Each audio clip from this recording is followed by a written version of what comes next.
ಏನೋ ಒಂದು ಬೆಳಗಿನಿಂದ ನಮ್ಮ ಶಾಸಕರು ಬಿಡುವಿಲ್ಲದಂತೆ ಹಲವಾರು ರಸ್ತೆಗಳ ಕಾಮಗಾರಿಯ ಶಂಕುಸ್ಥಾಪನೆ ಕಾರ್ಯವನ್ನು ನೆರವೇರಿಸಿಕೊಂಡು ಬಂದಿದ್ದಾರೆ. ಅದೇ ರೀತಿ ನಮ್ಮ ಸ್ವಂತ ಪಂಚಾಯಿತಿ ಏನಿದೆ ಹನುಮನಹಳ್ಳಿ ಪಂಚಾಯಿತಿಯ 2 ರಸ್ತೆ ಮತ್ತು ಒಂದು ಡೈರಿ ಕಟ್ಟಡದ ಶಂಕುಸ್ಥಾಪನೆ ನೆರವೇರಿಸತಕ್ಕೆ ಈಗ ಇರ್ತಕ್ಕಂಥ ಸಮಾರಂಭದಲ್ಲಿ ಉಪಸ್ಥಿತಕ್ಕಂಥ ನಮ್ಮ ಸಮೃದ್ಧಿ ಮಂಜುನಾಥ್ ಸರ್ ಅವರೇ, ಸ್ನೇಹಿತರು, ನಮ್ಮ ಕೋಲಾರ ಜಿಲ್ಲಾ ಹಾಲು ಒಕ್ಕೂಟದ ನಿರ್ದೇಶಕರು ಆದಂಥ ಶ್ಯಾಮೇಗೌಡ್ರೆ, ನಮ್ಮ ಕೊಲ್ಲಳ್ಳಿ ಜಗದೀಶ್ ಅವರೇ, ಲಕ್ಷ್ಮಣ್ ಅವರೇ, DM ಕಿರಣ್ ಸರ್ ಅವರೇ, ಗ್ರಾಮ ಪಂಚಾಯತಿ ಅಧ್ಯಕ್ಷರೇ ಶಶಿಕಲರ್ ಅವರೇ, ನಮ್ಮ ಈ ಒಂದು ಏನು ಬಹಳ ದಿನಗಳ ಬೇಡಿಕೆಯಾಗಿರ್ತಕ್ಕಂಥ ಒಂದು ರಸ್ತೆಯ ಒಂದು ಇದನ್ನ ಸಮಸ್ಯೆಯನ್ನು ನೀಗಿಸತಕ್ಕಂಥ ಗುತ್ತಿಗೆದಾರರಾದಂಥ ನಮ್ಮ ವೆಂಕಟರಾಮೇಗೌಡ್ರೆ, ಪುತ್ತನೂರಿನ ಡಾಕ್ಟರ್ ವೆಂಕಟೇಶ್ ಅವರೇ, ಸಂಘದ ಅಧ್ಯಕ್ಷರಾದಂಥ ನಾಗರಾಜರವರೇ, ಗ್ರಾಮ ಪಂಚಾಯತಿ ಸದಸ್ಯರಾದಂಥ ರಮೇಶ್ ಅವರೇ, ವೇದಿಕೆ ಮೇಲಿರ್ತಕ್ಕಂಥ ಎಲ್ಲ ನಮ್ಮ ಪಕ್ಷದ ಮುಖಂಡರೇ, ಇವು ಮತ್ತು ಮಾಧ್ಯಮ ಮಿತ್ರರೇ, ಎಲ್ಲ ಗ್ರಾಮದ ಅಣ್ಣ ತಮ್ಮಂದಿರೇ, ಅಕ್ಕ ತಂಗಿಯರೇ, ಇವತ್ತು ಮೇಲೇರಿ ಏನು ಒಂದು ಸುಮಾರು ವರ್ಷಗಳಿಂದ ಮೊದಲಿಗೆ ಅವಶ್ಯಕತೆ ಇರಲಿಲ್ಲ. ರಸ್ತೆ ಸುಮ್ಮನೆ ಒಂದು ಮಣ್ಣು ರಸ್ತೆ ಇದ್ರೆ ಸಾಕಾಗ್ತಾ ಇತ್ತು. ಆ ರೀತಿ ಒಂದು ವ್ಯವಸ್ಥೆಗಳಲ್ಲಿ ಹೋಗ್ತಾ ಇತ್ತು. ನಮ್ಮ ಆಲಂಗೂರು ಸಿನಣ್ಣವ್ರು ಇದ್ದಾಗ ಒಂದು ಮಣ್ಣು ರಸ್ತೆ ಈ ಕಡೆ ಆ ಕಡೆ ಎಲ್ಲ ಮಣ್ಣು ರಸ್ತೆ ವ್ಯವಸ್ಥೆ ಮಾಡಿಸ್ಕೊಟ್ಟಿದ್ರು. ಅದಾದ ನಂತರ ಬಹಳ ವರ್ಷಗಳಿಂದ ಈ ಒಂದು ಬೇಡಿಕೆ ಇತ್ತು. ಆದ್ರೆ ನಮ್ಗೆ ಇಲ್ಲಿ ಆ ಒಂದು ಕಾರ್ಯವನ್ನ ಏನ್ ಗ್ರಾಮಸ್ಥರು ಇದ್ದಾರೆ, ಈ ಇಡೀ ತಾಲೂಕಲ್ಲೇ ಹೆಚ್ಚಿನ ಮತ ನೀಡ್ತಕ್ಕಂಥ ಚಿಕ್ಕ ಗ್ರಾಮಗಳಲ್ಲಿ ಯಾವ್ದಾದ್ರು ಮೊದಲನೇ ಸ್ಥಾನದಲ್ಲಿ ಬರುತ್ತೆ ಅಂದ್ರೆ ಅದು ಮೇಲೇರಿ. ಆದ್ರೆ 15 ವರ್ಷಗಳಿಂದ ಸತತವಾಗಿ ಏನು ನಮ್ಮ ಆಲಂಗೂರು ಸಿನಣ್ಣವ್ರ ಮಂತ್ರಿ ಆದ್ರೂ ಅವತ್ತಿಂದ ಇವತ್ತಿನವರೆಗೂ ಎಲ್ಲಾ ವಿಧಾನಸಭಾ ಚುನಾವಣೆಗಳಲ್ಲೂ ಸಹ ಹನುಮನಹಳ್ಳಿ ಪಂಚಾಯತ್ ಪ್ರಥಮದಲ್ಲಿ ಇದೆ. ಎಲ್ಲಾ ಚುನಾವಣೆಗಳಲ್ಲೂ ಪ್ರಥಮದಲ್ಲೇ ನಾವು ಬಂದಿದ್ದೀವಿ. ಆದ್ರೆ ಆಲಂಗೂರು ಸಿನಣ್ಣವರ ಏನು ಬರೀ 40 ತಿಂಗಳು, ಇನ್ನು 20 ತಿಂಗಳು ಮುಂಚೆ ನಮ್ಗೆ ಅಧಿಕಾರ ಹೋಯ್ತು, ಅಲ್ಲಿಂದ ಅಭಿವೃದ್ಧಿ ಕಾರ್ಯಗಳು ಈ ಒಂದು ಗ್ರಾಮಕ್ಕೆ, ಬೇರೆ ಗ್ರಾಮಕ್ಕೆ ಸ್ವಲ್ಪ ಆಗಿದೆ, ನಾವೆಲ್ಲ ಇಲ್ಲ ಅಂತ ಹೇಳಕ್ಕಾಗಲ್ಲ, ಈ ಗ್ರಾಮಕ್ಕೆ ಯಾವುದು ಮಾಡ್ಲಿಕ್ಕೆ ಆಗ್ಲಿಲ್ಲ. ಎಲ್ರೂ ನಾವು ಇಷ್ಟು ವರ್ಷದಿಂದ ಮತ ಕೊಡ್ತಾ ಇದ್ದೀವಿ, ಏನ್ ನೀವೇನು ಕೆಲಸ ಆಗಿಲ್ಲ ಅಂತ. ಆದ್ರೆ ಈಗ ಏನು ಒಂದು ನಮ್ಮ 2 ವರ್ಷಗಳಿಂದ ಶಾಸಕರು ಬಂದ್ರು, ಮತ್ತೆ ಲೋಕಸಭಾ ಸದಸ್ಯನು ಸಹ ಆದ್ರು. ಈಗ ಗ್ರಾಮಸ್ಥರೆಲ್ಲರದು ಒಂದೇ, ಈಗೇನು ನಿಮ್ಗೆ ತೊಂದರೆ ಮಾಡ್ಕೊಡ್ಲಿಕ್ಕೆ ಅಂತ ಆ ಒಂದು ಎಲ್ಲ ಜನರ ಒಂದು ಕೂಗಿಗೆ ಹೋಗೊಟ್ಟು ನಮ್ಮ ಶಾಸಕರು ಇವತ್ತು ಆ ಒಂದು ಮುಕ್ತಿನ ಈ ಒಂದು ಗ್ರಾಮಕ್ಕೆ, ಯಾಕಂತಂದ್ರೆ ಬೇರೆಯವ್ರು ಯಾರು ಮಾಡ್ತಾರೆ, ನಾವು ಕೆಲಸ ಮಾಡ್ದಲ್ಲಿ ಓಟ್ ಬರೋದವ್ರು ನಾವ್ ಯಾಕೆ ಮಾಡ್ಬೇಕು ಅನ್ನೋ ಒಂದು ತಾತ್ಸಾರದಿಂದ ಮೇಲೇರಿನ ಬಿಟ್ಬಿಟ್ಟಿದ್ರು. ನಾಗೇಶ್ ಅವ್ರು ಬಂದ್ರು, ಅವ್ರ ಪೀರಿಯಡ್ ಅಲ್ಲಿ ಸ್ವಲ್ಪ ಒಂದು ನೀರಿನ ಒಂದು ವಾಟರ್ ಇದಕ್ಕೆ ಫಿಲ್ಟರ್ಗೆ ಕಟ್ಟಡ ಕಟ್ಟಿದ್ರು. ಆದ್ರೆ ಅದು ಪೂರ್ತಿ ಆಗ್ಲಿಲ್ಲ, ಅದು ಮಂಜೂರು ಆಗ್ಲಿಲ್ಲ ಹೇಳಿದ್ರು. ಈಗ ನಮ್ಮ ಶಾಸಕರು ಅದನ್ನ ಮನಗೊಂಡು ಇವತ್ತು ಏನಿದೆ ವಾಟರ್ ಫಿಲ್ಟರ್ದು ಮುಂದಿನ ಇದ್ರಲ್ಲಿ ಮಾಡ್ಕೊಡ್ತೀವಿ ಅಂತ ಹೇಳಿದ್ರೆ ಇವತ್ತು ಆಗಿದೆ. ಶಂಕುಸ್ಥಾಪನೆಗೆ ಅದನ್ನು ಮತ್ತೆ ಐಮಾಸ್ ಲೈಟು ಮತ್ತೆ ಇದು ಎರಡೂ ಶಂಕುಸ್ಥಾಪನೆಗೆ ಮುಂದಿನ ಇದ್ರಲ್ಲಿ ಬರ್ತಾರೆ. ಐಮಾಸ್ ಲೈಟು ಬಂದು ಸ್ಥಳ ಮಹಾಜರ್ ಮಾಡ್ಕೊಂಡು ಹೋಗಿದ್ದಾರೆ. ಇವತ್ತು ಇಂಥ ಒಂದು ಗ್ರಾಮಕ್ಕೆ ಇವತ್ತೇನು ನಿಜವಾಗ್ಲೂ ನಮಗೂ ಬಹಳ ಖುಷಿ ಆಗ್ತದೆ. ನಮ್ಮ ಶಾಸಕರು ಸಹ ಹಲವಾರು ಹೇಳಿದೆ, ನಮಗೂ ರಾಜಕಾರಣ ಒಂದು ಸಾಕು ಅನ್ಸಿದೆ ಅಂತ ಹೇಳ್ಬಿಟ್ಟು ಹೇಳಿದ್ವಿ. ಆದ್ರೆ ಏನ್ ನೀವೆಲ್ಲ ಒಂದು 15 ವರ್ಷಗಳಿಂದ ನಮ್ಗೆ ಅಧಿಕಾರ ಇಲ್ಲ ಅಂದ್ರೂ ನಮ್ಮೆಲ್ರಿಗೂ ಇವತ್ತು ತಾಲೂಕಿನಲ್ಲಿ ನಾನು ಬೆಳೀಲಿಕ್ಕೆ ನಿಮ್ಮೆಲ್ರದ್ದು ಸಹಕಾರ ಇದೆ. ಈ ಗ್ರಾಮಸ್ಥರದೇನಿದೆ ಪ್ರತಿಯೊಬ್ಬರು ಸಹಕಾರ ಇದೆ. ನಿಮ್ಮ ಋಣ ತೀರಿಸದೆ ನಾವು ಹಿಂದೆ ಹೋಗ್ಲಿಕ್ಕೆ ಸಾಧ್ಯ ಇಲ್ಲ. ಅಂತ ಒಂದು ಕೆಲಸಗಳನ್ನ ನಾವಿಲ್ಲಿ ಮಾಡಲೇಬೇಕಾಗಿದೆ. ನಮ್ಮ ಶಾಸಕರು ಸಹ ಅದಕ್ಕೆ ಒತ್ತು ಕೊಟ್ಟಿದ್ದಾರೆ.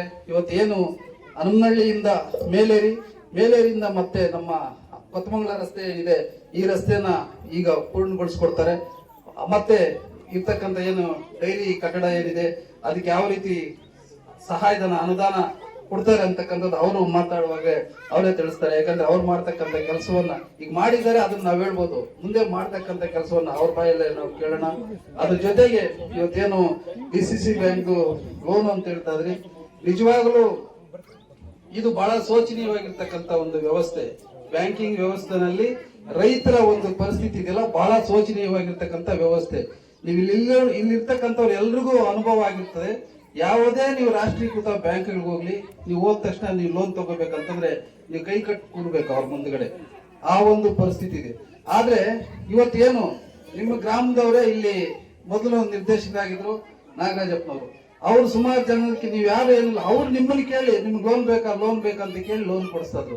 ಇವತ್ತು ನಾಚಣ್ಣವರಾಗಿದ್ದಾರೆ, ಅವರು ಅದೇ ರೀತಿ ನಿಮ್ಗೆ ಯಾರಿಗೆ ಲೋನ್ ಬೇಕು ಅಂತ ಹೇಳ್ಬಿಟ್ಟು ಅದೇ ಆ 1 ಲಕ್ಷ ರೂಪಾಯಿ ಲೋನ್ ನ ನೀವು ಬೇರೆ ಬ್ಯಾಂಕ್ ಅಲ್ಲಿ ತಗೋಬೇಕಾದ್ರೆ ಯಾವ ರೀತಿ ಪರಿಸ್ಥಿತಿ ಅನ್ನೋದನ್ನ ನೀವೆಲ್ಲ ಯೋಚನೆ ಮಾಡ್ಕೊಳ್ಳಿ. ಅದ್ರ ಜೊತೆಗೆ ಬಡ್ಡಿ ಇಲ್ಲ. ನೀವು ಯಾವುದೇ ಕಮರ್ಷಿಯಲ್ ಬ್ಯಾಂಕ್ ಹೋದ್ರೆ ಬಡ್ಡಿ ಇಲ್ಲದೆ ರೈತರಿಗೆ ಸಾಲ ಸಿಗೋದಿಲ್ಲ.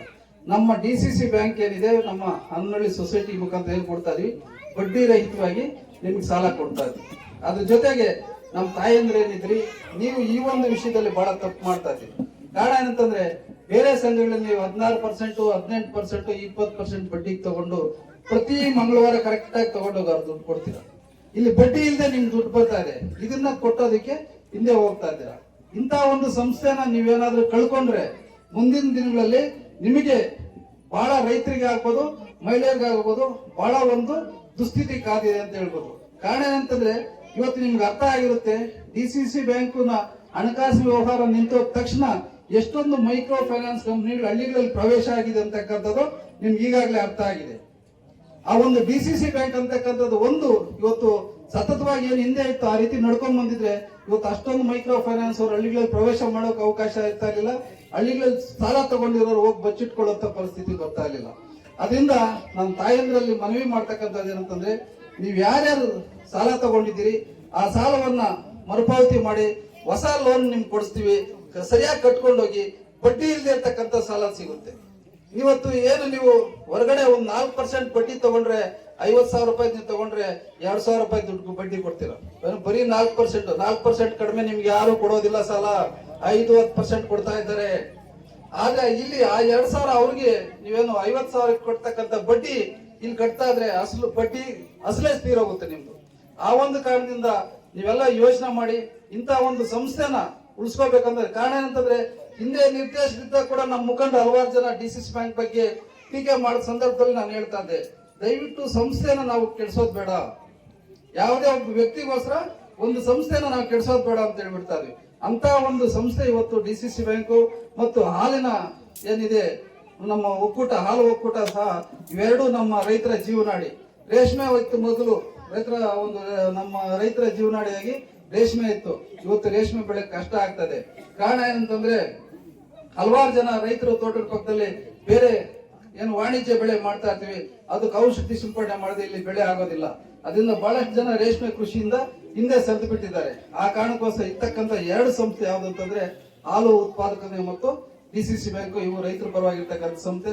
ಇದೆರಡನ್ನು ಒಳ್ಳೆ ಗುಣಮಟ್ಟದ ಹಾಲು ನೀವು ಸರಬರಾಜು ಮಾಡ್ಕೊಳ್ಳೋದ್ರ ಮೂಲಕ ಡೈರಿನೂ ಉಳಿಸಬೇಕು, ಮತ್ತೆ ಸರಿಯಾಗಿ ಸಕಾಲಕ್ಕೆ ಸಾಲ ಕಟ್ಟೋದ್ರ ಮೂಲಕ ನಮ್ಮ DCC ಬ್ಯಾಂಕ್ ನ ಉಳಿಸಿದ್ರೆ ನಮ್ಮೆಲ್ಲರ ಆರ್ಥಿಕ ಒಂದು ಸ್ಥಿತಿ ಬದಲಾವಣೆ ಆಗೋದಕ್ಕೆ ಕಾರಣ ಆಗುತ್ತೆ ಅಂತ ಹೇಳ್ಬಿಟ್ಟು ಹೇಳ್ತಾ, ಈ ಒಂದು ಸಂದರ್ಭದಲ್ಲಿ ಮಾತಾಡ್ಲಿಕ್ಕೆ ಅವಕಾಶ ಕೊಟ್ಟಂತ ಎಲ್ರಿಗೂ ವಂದಿಸುತ್ತಾ, ಏನು ನಮ್ಮ ಶಾಸಕರು ಇವತ್ತು ಬಂದಿದ್ದೀರಿ, ಈ ಬಹಳ ವರ್ಷಗಳಿಂದ ಈ ಇಡೀ ಮಂಡಿಕಲ್ ವೆಂಕಟೇಶಣ್ಣವರಾಗ್ಬೋದು, ಆಲಂಗೂರು ಸಿಣ್ಣಣ್ಣವರು, ಇಡೀ ಜನತಾ ಪರಿವಾರದವ್ರನ್ನೇ ಹೆಚ್ಚಿನ ರೀತಿಯಲ್ಲಿ ಬೆಂಬಲಿಸ್ಕೊಂಡು ಬಂದಿರ್ತಕ್ಕಂಥ ಈ ಗ್ರಾಮಕ್ಕೆ ಹೆಚ್ಚಿನ ಒಂದು ಸೌಲಭ್ಯಗಳನ್ನು ತಾವು ಇನ್ನೂ ಘೋಷಣೆ ಮಾಡ್ಬೇಕು ಅಂತ ಹೇಳ್ಬಿಟ್ಟು ನಿಮ್ಮೆಲ್ಲರ ಪರವಾಗಿ ಅವರಲ್ಲಿ ಮನವಿ ಮಾಡ್ತಾ ನಾನು ಮಾತು ಮುಗಿಸ್ತಾ ಇದ್ದೀನಿ. ಜೈ ಹಿಂದ್, ಜೈ ಕರ್ನಾಟಕ.